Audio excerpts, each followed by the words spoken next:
Hola, ¿qué tal? Estoy aquí como cada 15 días leyéndoles mi más reciente columna para El Tiempo, que la titulé con una pregunta: ¿unos emberracados más? Y esto es a propósito del periodismo y la cobertura de las marchas del 8 de marzo, es decir, del Día Internacional de la Mujer. Vuelve y juega. Otra vez las marchas por el Día de la Mujer quedaron reducidas a escenas de vandalización de símbolos que hacen parte del paisaje urbano.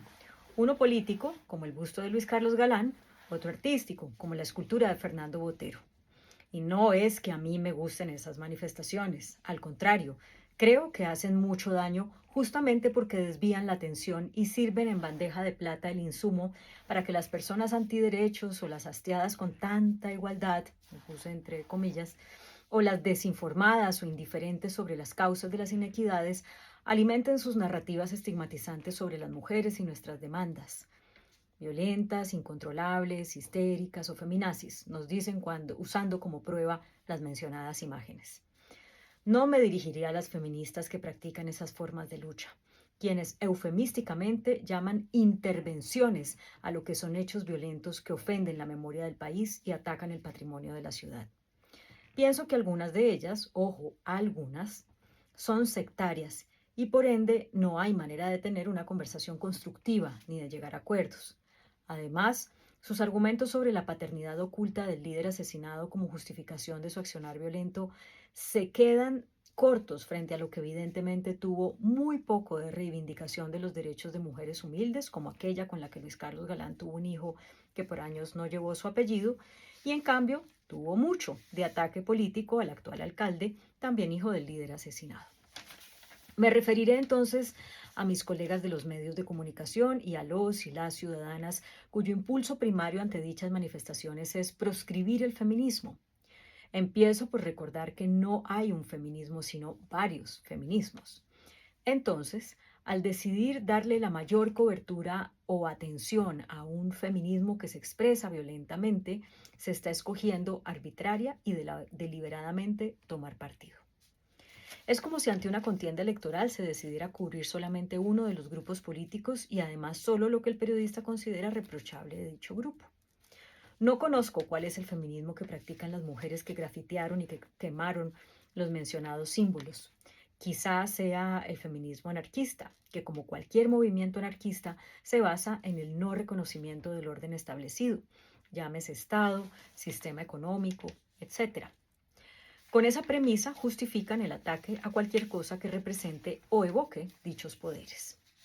Ante esta realidad, ¿por qué no cubrir la noticia con un criterio pedagógico igual que se está haciendo, por ejemplo, con el divorcio del partido Alianza Verde?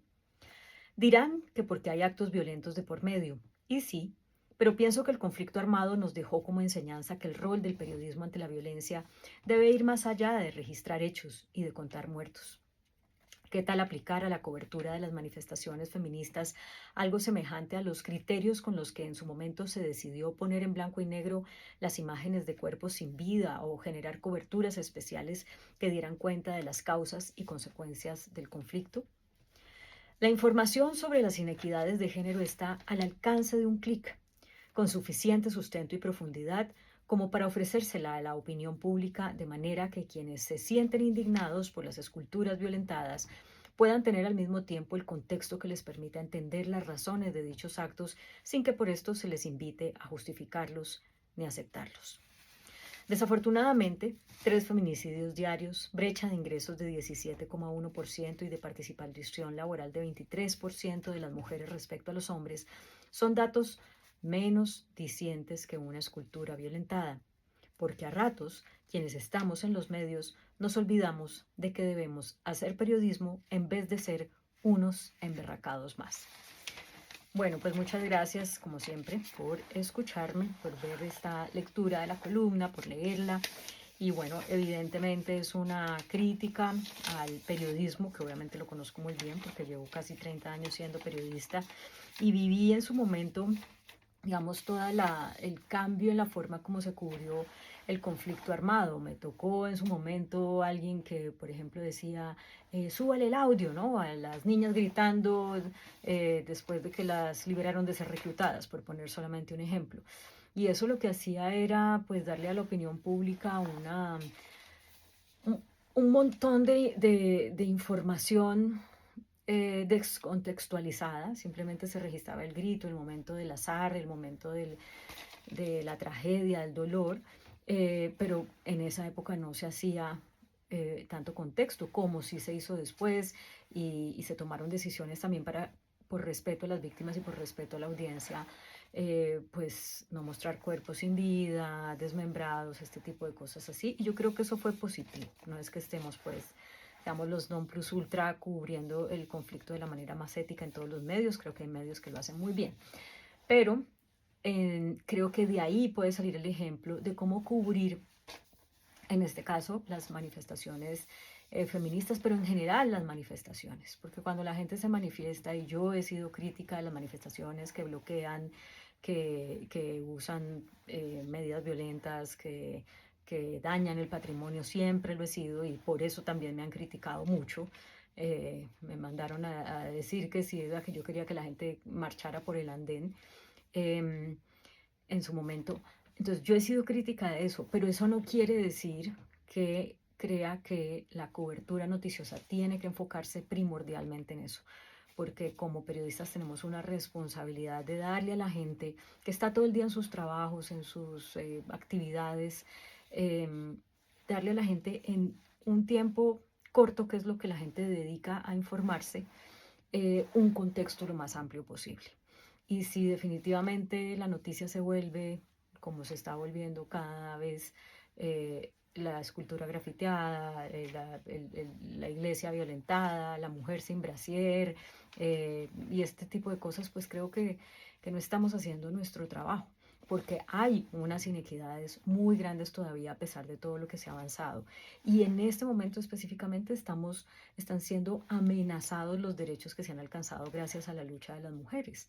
Entonces, con mayor razón, habría que hacer un esfuerzo editorial adicional para tener una cobertura más completa, para que la comunidad, para que las audiencias entiendan que, al margen de que no estemos de acuerdo con manifestaciones de ese tipo, sí hay unas inequidades que requieren nuestra atención y que que implican la muerte de mujeres asesinadas por el hecho de ser mujeres, que implican que mujeres que se han preparado bien para poderse educar y poder trabajar no consiguen empleo, o que lo consiguen pero ganan muy poco con respecto a un hombre, y además que en el momento en que tienen hijos o tienen familia, pues son las primeras que sacrifican su empleo y por ende su ingreso, y quedan vulnerables a más y más violencias. Entonces, eso es un problema que realmente como sociedad es más grave que la grafiteada de una estatua. Repito, no me gusta, lo rechazo, no lo comparto, me parece que hace daño, y me parece que quienes lo hacen además de una manera como instrumentalizando la causa feminista para hacer política. Puede ser que no todas, puede ser que solo algunas, pero pues a mí me pareció en este caso súper claro. Entonces, nada, pues esa es la reflexión que quería dejarles a ustedes con esta columna. Eh, y claro, el título va muy hacia los periodistas. Cuando hacemos nuestra labor, vamos a ser unos emberracados más, es decir, unos ciudadanos indignados, molestos por lo que pasa, que tenemos el privilegio de tener un micrófono, y entonces decimos todo lo que los otros solamente pueden decir en las redes sociales o no pueden decir. Creo que eso no es periodismo. Creo que ese es un insumo para el periodismo, tener esa mirada crítica de lo que pasa, sentir esa indignación como ciudadanos que somos todos. Pero eso hay que cocinarlo. Ese es un insumo que tiene cualquier ciudadano, pero los periodistas tenemos otros insumos.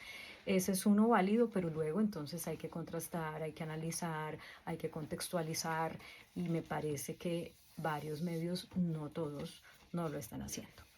Entonces, a las personas que se informan, que consumen información, pues también decirles que como audiencia tienen el reto adicional de saber cómo armar su menú de fuentes de información para que les pueda llegar la información lo más contextualizada posible. Es una tarea difícil, es lo que se llama el alfabetización del consumo de información, pero es un reto que tenemos como ciudadanos. Bueno, chao, gracias por escucharme.